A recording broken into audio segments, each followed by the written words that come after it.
Hi guys, so it's Wendy here again, and I'll be talking about DNA replication, what DNA is, and how it actually replicates down to the cellular level. So, in order for all of life to exist, all cells must carry the ability to store, retrieve, and translate genetic instructions required to create and sustain a living organism. This information is hereditary and is passed down from a cell to its daughter cells during cell division, and then from generation to generation. What I'll be introducing to you in this video will be how this information is also known as DNA, is replicated at a cellular level. A molecule of DNA, otherwise known as deoxyribonucleic acid, involves two long polynucleotide chains. Poly refers to many, therefore meaning a many nucleotide chain. There are 4 types of nucleotide subunits, and the 2 strands that I mentioned are held together by hydrogen bonds. The hydrogen bonds are between the bases that are on these strands. There are 4 types of nucleotide subunits, and these are the subunits, so G, C, A, and T. So those are the 4, and we'll more so see them as we go through the video. So we know that it has a phosphate and a sugar, so phosphate attached to the sugar, and then we have a base. So in conclusion here, we'll have a base that's attached to the sugar phosphate complex. So that itself is what gives you the nucleotide. So when I mentioned earlier and said the polynucleotide chain, many nucleotide chain, we have a couple nucleotides here, so that's where the chain is derived from. So that chain itself also has a polarity. So it has a phosphate attached to a sugar and a base, and that's the basis of the whole chain. So being that it has that type of connectivity, you will have a 5' side to the chain and a 3' side. So that is its polarity, its chemical polarity. So now that I had explained that there are 4 different types of nucleotide subunits, that there are 2 strands that are held together by hydrogen bonds, and those hydrogen bonds are located between the bases in that strand. This is what a DNA strand would essentially look like on a molecular level. So on this outer part is where we have the phosphate sugar. So that's why this would be referred to as a sugar phosphate backbone, because it's sugar phosphate all the way down. On the inside of it, you would have the base. So always will you have a sugar phosphate on the outside, and to it connected would be the base. You would have that going all the way down, and earlier we saw that there was a polarity. So we have a 3' and a 5'. However, on the other side, you see that it's not the same 5' up here. The strands are actually going in an opposite direction. So when they're connected, they're not going in the same direction. They're anti-parallel. Therefore, they're opposite in direction. So that's why you'll have 5' or 3' here, and then 5' or 3' there. And again, this is just to show you the 4 nucleotide subunits. This is what they would look like. They are nitrogen-based rings. Then we have adenine for A, thymine for T, guanine, G, and cytosine for C. Earlier we saw nucleotide to be a phosphate attached to a sugar and a base attached to that sugar. So here I'll actually show you what that sugar looks like. The one that we will be focusing on mostly is DNA in this video. It's good to know what RNA is, and it's important to know how it's chemically different from DNA. So ribose, beta D ribose, that is one type of sugar, and we have beta D deoxyribose, and that's another type of sugar. So what makes them different, RNA and DNA, is right here on the second carbon, there is no oxygen attached to the second carbon of deoxyribose. So ribose has its 2 OHs here, but deoxy, it would mean it doesn't have oxy. D means not having, and oxy would be oxygen. So you can always remember it that way. Deoxyribose, you don't have the oxygen here, so that's the chemical difference between DNA and RNA, that there's no oxygen there. As far as a nucleotide goes, we now know what its components are. In totality, this is what a nucleotide would look like. Literally, a phosphate has a phosphate with an O negative on the outside, another oxygen attached to the carbon of the sugar. So to explain that again, so we have a phosphate. This is the actual molecular structure of phosphate. So it has a phosphate attached here, an O negative coming out on the outside, a double bonded oxygen. This oxygen here is attached to the carbon, which is the 5th carbon of the sugar. The sugar, if you notice, has primes. So the first carbon that you see is labeled as 1 prime, and it's going to be labeled from the right side to the left side. So 1 prime, 2 prime, 3 prime, 4 prime, 5 prime. And what I'm actually pointing at is the corner here, and those corners would represent the carbons. There are further classes you'll take on chemical structures, but this is sort of a little introduction on that. Attached to the 3 prime side of that sugar, we have another phosphate attached. And that's what I had mentioned earlier about the sugar phosphate backbone, that you'll have a phosphate attached to a sugar, attached to a phosphate, attached to a sugar. So it'll be 5 prime end up here, and a 3 prime end on the sugar there. The base attachment comes from the 1 prime end. So on the 1 prime of the sugar, you will see the base attached. Due to the negative charge on the phosphate, the entire DNA strand carries a negative charge. So if you were to ever be asked, does DNA carry a charge? And the answer would be yes. It carries a negative charge because all the phosphates are facing the outside, and that's what causes chemical polarity of the whole strand. So it carries a negative charge overall. If you recall, a DNA strand is many nucleotides bonded together with a polarity of one end being 3 prime and the other end being 5 prime. These nucleotides are joined together through phosphodiester bonds between the 5 prime and the 3 prime carbon of the sugar ring. This produces nucleic acids. So this whole structure itself, with all the nucleotides and all the sugar phosphates aligned together, giving you that chain, that itself can also be called a nucleic acid chain. If you want to talk in terms of how much DNA is needed per cell, about 2 meters long of DNA. So that's, you need about 2 meters long of DNA in order to create a new cell. Since these DNA strands are very long, they have to be condensed and basically pushed together into what is called a chromosome. Humans are considered eukaryotes, and that's due to our cells having a nucleus. A nucleus is placed in the center of our cells, and that little component carries our DNA. So that's the reason we are named eukaryotes.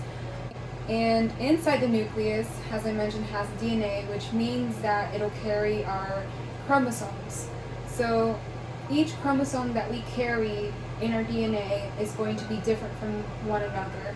And inside our cells, we will carry 23 chromosomes, or 24.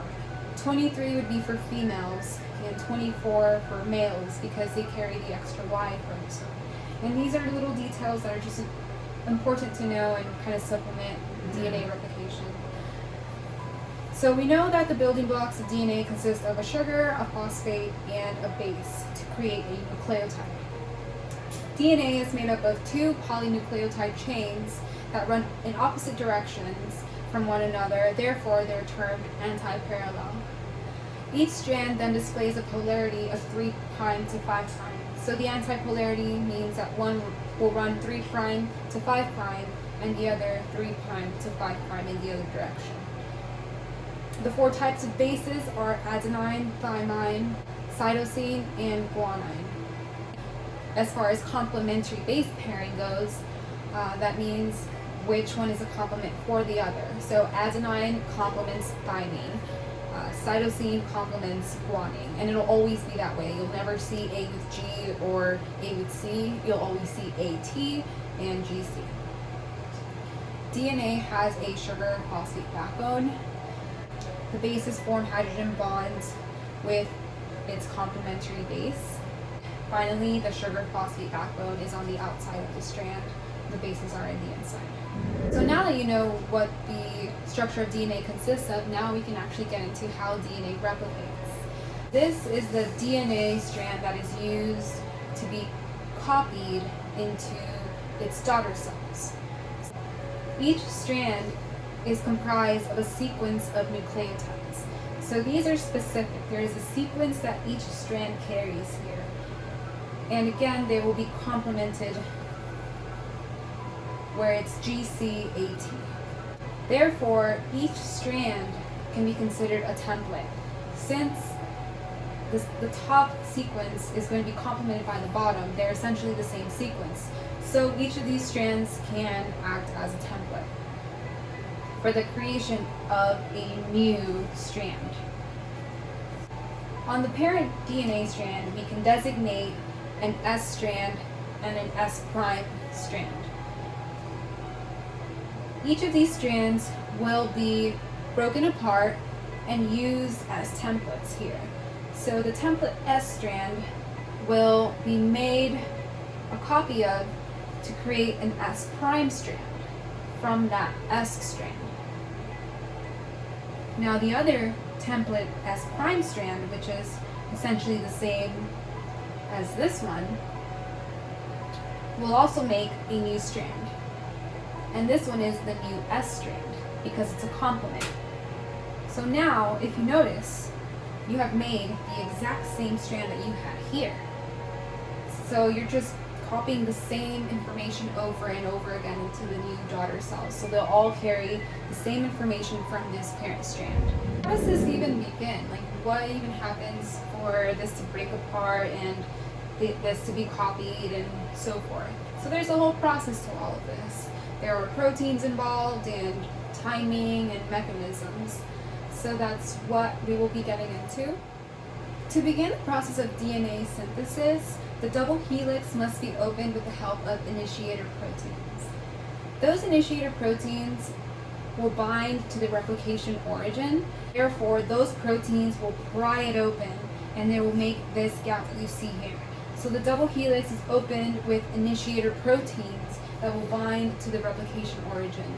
The replication origin has a specific set of sequences on the strand that'll let the initiator protein know, okay, this is the location on that strand and I need to land here and open up for synthesis. So they all have, like, in a sense, like their communication system. So now that it's opened, we will see that these strands are now ready for synthesis because they are no longer attached to each other, they're open. So these are the templates that we saw earlier. This is the S and the S prime. Once a DNA molecule is ready to be replicated, there is a Y-shaped junction that is formed on both sides, and those are called replication forks. At each fork, that's where you will have a replication machine going through and working to make this strand.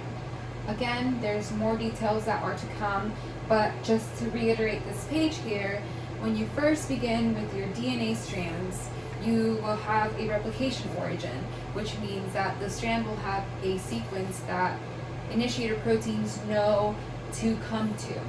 So the initiator proteins will come to this origin region, open up the strand, and once that's open, these replication forks will form. So just a little heads up, some of these will start to get more detailed as we go along, so it's okay to go back and review the other parts before you continue, but they will get a little more detailed. Here I had shown you earlier that we had a template strand and a new strand being made. So I color coded it so you can see that the orange was the parental strand and the red is the new that's incoming. Each strand, it sounds a little funny, but you won't magically have a strand just reappear, like just boom, like just magic. It'll actually be nucleotide by nucleotide. So as every factory, as everything you've ever known, it takes step by step to create something. So here, it takes step by step, everything working in unison to create a new strand. So this is what we will be using as a template, and these are the ones that are base pairing with that template. So this will be the template. If you notice here, we have the base pairing between the new strand and the parent strand. And you notice here that there's no base paired here. So the new base to be coming in would come in the form of a nucleotide. And we know what a nucleotide is. It has a sugar, a phosphate, and a base. So that whole structure is what's needed to come in and attach to this side. The side that it attaches to is very important. It will always attach to the 3' side of the strand. Earlier I did say that we have 5' to 3', 3' to 5'. So that's important to know as far as the directions of the strand as they go. So one will be 3' to 5', the other side will be 3' to 5' in the other way. So with that being said, the direction of chain growth will always be from 5' to 3'. So from 5' to 3', a nucleotide will always come in on this side. Always. You'll never see a nucleotide come in on the 5' side. The chain always will grow on the 3' side. Now knowing that, we can go into the nucleotide actually coming in. So the nucleotide here has that OH, which indicates a 3' side, and the 5' side is indicative of the phosphates. Here you see 3 phosphates attached. Normally you see 1 phosphate on the chain, 1 phosphate with 1 sugar, 1 phosphate, 1 sugar. So here, the process of hydrolysis allows for these two to be removed and become pyrophosphate. The reason that it requires hydrolysis is because this reaction can happen without an energy source. And the energy source that is derived from hydrolysis is ATP. So in that reaction happening, the pyrophosphate will be removed, and a pyrophosphate is defined as 2 phosphates attached. So that's why once those 2 phosphates detach, you'll have just the 1 phosphate attached to the sugar and base. That's what will end up being bonded here. So that whole step all in one, where it loses that, uses ATP, hydrolysis, this will allow the nucleotide to attach to the 3' side and cause hydrogen bonding between the base and its complementary base. So now you know that that came in here, and you see here now that that base came in and bonded with the one that was below it, so it's its complementary base. Again, we'll have more coming in to complete that strand, and that's basically how each nucleotide is added to the strand, 3' side. So the famous DNA polymerase. If you haven't heard of DNA polymerase by now, this is probably the first time, which is totally okay, but I say the famous DNA polymerase because you can't ever go through DNA replication without knowing DNA polymerase. So DNA polymerase is the replication machine that actually allows all of this to happen. It's the center that carries all the components in it to even allow the nucleotides to come in and attach. This big thing you see here, that is DNA polymerase. It's a complex. It carries the chain essentially. These details I can go over in another video, how it literally uses DNA polymerase to make the chain, but as far as just knowing how the context of it is, know that the strand is created within DNA polymerase. And here you can see that the two phosphates had left, so that's when the nucleotides are being added in this polymerase, and you have the removal of the pyrophosphates. But that's just another side note. So the orange here is again the parental strands. I mentioned that DNA replication goes in the 5' to 3' direction, so you will be having nucleotides added to the 3' side. If this chain is going in the 5' direction, you would expect the chain to being made of it to come from this side. So 5' here, not 5' here, for the new strand. So 5' to 3' will be going this way. Therefore, you'll be having the nucleotides add to this side. That's why the arrow is going this way for that. However, here you start to see these fragments. This would indicate 5'. The front of the arrow is 3'. So here it's going 5' to 3'. There is a problem when you have the nucleotides being added to the direction of the strand. There is a problem due to the 5' to 3' direction of DNA polymerase. So DNA polymerase acts by adding to the 3' side. We know that DNA has a unique polarity based on the direction each sugar ring is linked to the next. Also, we know that DNA has 2 anti-parallel strands. Therefore, one strand is synthesized in the 5' to 3' direction, and the other in the 3' to 5'. DNA polymerase can only attach nucleotide subunits on the 3' side of the DNA strand, meaning that synthesis is from 5' to 3'. To solve the dilemma, the DNA strand appears to grow in a discontinuous manner. So here it has no problem because you keep adding to the 3' side, so it's not having a problem with going in an opposite direction of itself. But here, because it is going in the same direction and it doesn't want to be going that way, it'll create fragments. So it'll make a strand in a discontinuous manner.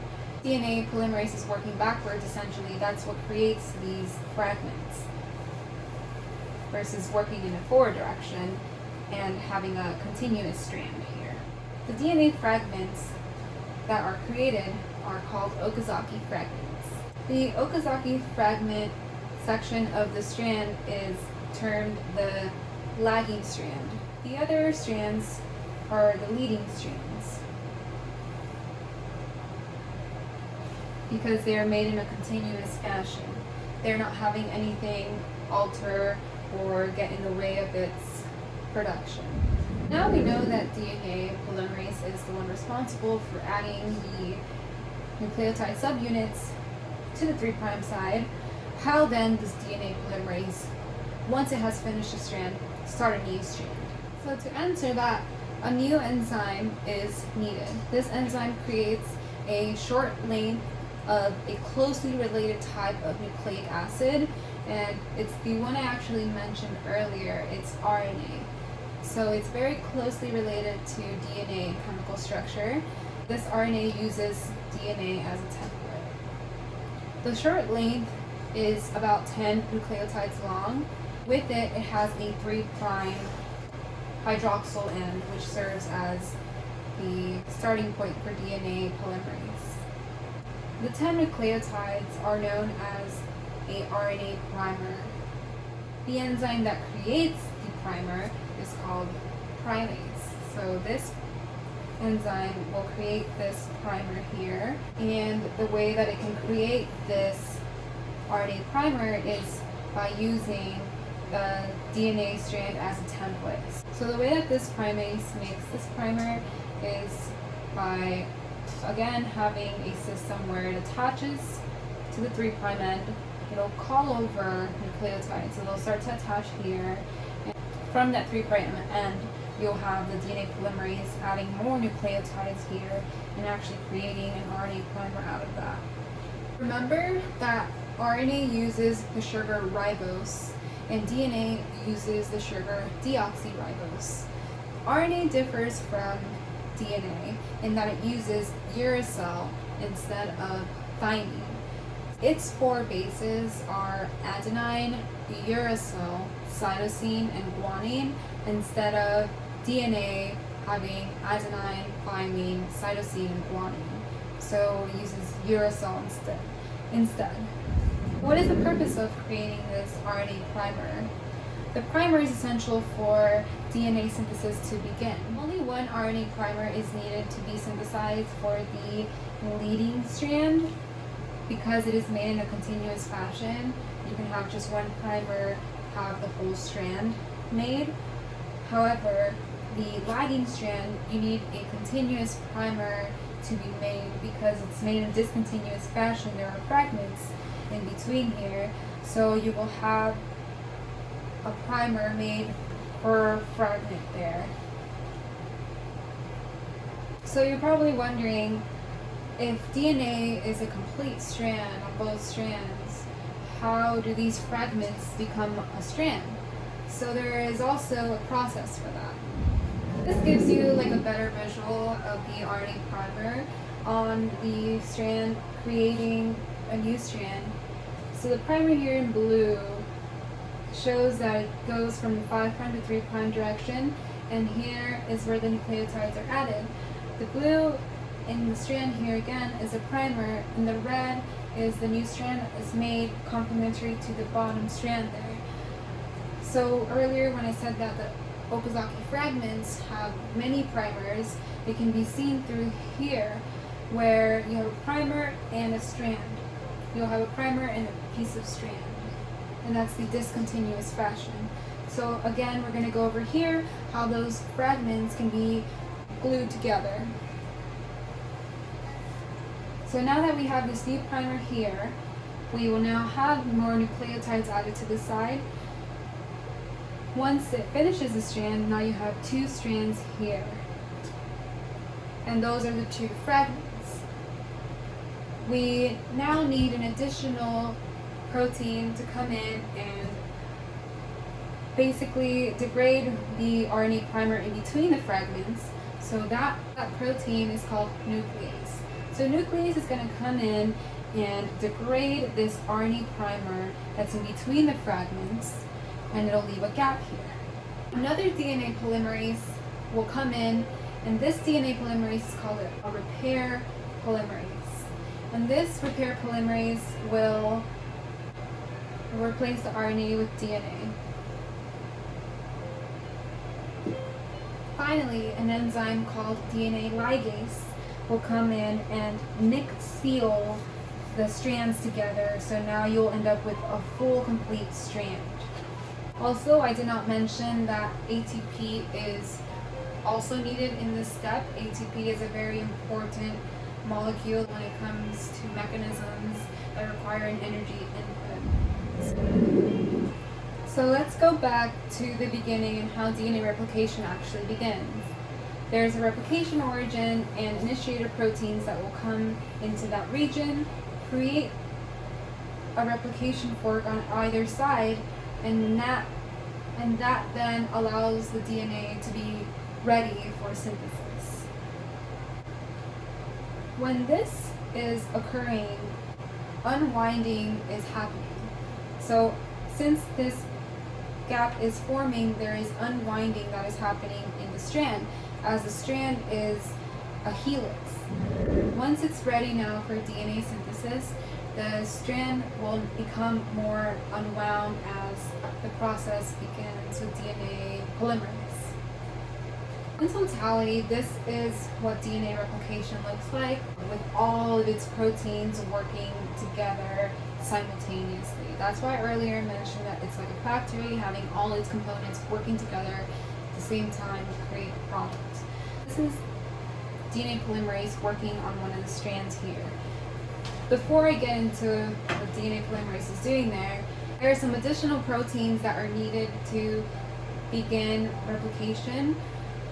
Earlier, I did show you the replication forks, and that's what literally begins the process, but there are some other proteins that come in after that. The two proteins that carry out the task are known as replication proteins. So they're helicase, so DNA helicase, and we have single-stranded DNA binding proteins. In order for the DNA strand to be unwound, there is a protein that is used for that. So DNA helicase will sit in front of the replication machine, and it will use ATP to propel itself all the way down the strand, unwinding it and breaking all the bonds. Since helicase is now able to expose the strand and create a single strand, essentially, now the single-stranded, because it's creating a single strand, the single-stranded DNA binding proteins will bind to that now available single strand. So those binding to the single strand will allow it to not move, so it'll keep it in place. Another problem arises from unwinding the strand one way. The other side becomes more tightly wound up. So in order to fix that, DNA luckily has a protein called topoisomerase, which relieves the tension in the DNA. Another replication protein that we see here is a sliding clamp. This sliding clamp attaches directly to the DNA polymerase. It allows DNA polymerase to keep synthesizing the new DNA strand without falling off. So a clamp loader is what's used to attach the sliding clamp to DNA polymerase. The addition of this clamp is only done once, again for the leading strand. The same process as with the primer. You only add it once because it's a continuous strand. You only need a sliding clamp once because it's a continuous strand here. For the lagging strand, and again with the primers, you need continuous primers, you also do need a continuous sliding clamp to be placed. So it'll be removed and placed every time the polymerase is added to the new fragment to create the new strand for the lagging strand. Basically, that was a strand being replicated along with all the proteins that are needed for that. Once you have the entire strand synthesized, there is more that needs to be done to the DNA. So here we have the lagging strand and the leading strand still in fragments. It has not been fixed yet, where the primer is removed and the RNA is replaced. So before that though, we see that the parent strand still has additional length here that has not been copied. So that part here is the chromosome end. So if you remember earlier, I did mention that a human cell requires 2 meters long of DNA to create a cell. So in order to condense that into a cell, it needs to be tightly packed into a chromosome. This whole thing is a chromosome, basically, and then this is the end of that. That's literally the sequences to the sequence of a chromosome. Okay, this is what I mentioned earlier, where we still have fragments that haven't been removed to create a full strand. So here the RNA primers are replaced. So they're removed, replaced, and completed with the repair polymerase, and then mixed sealed with the ligase. The only thing that is left over now is this gap. This gap is what's left over because this final primer was removed and there was nothing left to replace that removal, so you have a gap here. So how is this gap problem fixed? Eukaryotes have their own way of fixing this problem. I say eukaryotes because there are prokaryotes and they have their own DNA synthesis and they have their own way of fixing and doing everything. That's a whole different conversation. But as far as eukaryotes are concerned, they solve this problem by adding a repetitive nucleotide sequence at the end of the chromosome. What is added here is a telomere repeat sequence. So if you hear before that chromosomes have telomeres, this is how telomeres are added onto a chromosome. Telomeres, depending on how long they are, determine how long a person will live. So that's just kind of something to keep in mind. Going back to this, we have the telomere repeat sequence here. How does this telomere sequence get added to the strand? The telomeric repeat sequences then will act as a communication marker again, and they will attract an enzyme called telomerase. So telomerase will come in and it will extend this telomere repeat sequence. So the telomere will come in to the 3' side of the telomere repeat sequence, and it has a primer already attached to it. If you notice this blue part here, the telomerase already has a primer attached to it, so it'll now just come in and create a longer telomere repeat sequence. So that's how the repetitive telomere sequence is added, through the help of a telomerase, along with its own primer coming in and making a longer sequence. Now that that sequence is made, the bottom strand here can now be completed by DNA polymerase, because now this can be base paired since it has been extended. So that is everything regarding DNA replication, what the building blocks are, all the steps, everything basically to do with DNA replication. If you have any questions, you can definitely leave me a comment below. But thanks for viewing.